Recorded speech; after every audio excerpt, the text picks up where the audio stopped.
Acidity stomach problem மட்டும் நினைச்சிங்களா? இல்லைங்க.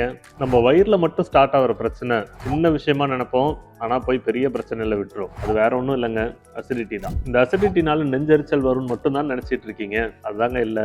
வேற எந்தெந்த ஆர்கன் அஃபெக்ட் பண்ணுதுன்னு பார்ப்போமா? ஃபர்ஸ்ட் அஃபெக்ட் ஆகுறதே உங்க பிரெயின் தாங்க.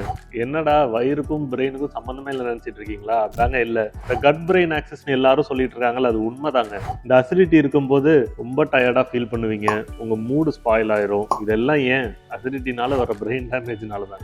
அடுத்து பாதிக்க போறது உங்க உடம்புல இருக்க அஸ்திவாரத்தை அசைச்சிருங்க. என்னன்னு தானே யோசிக்கிறீங்க?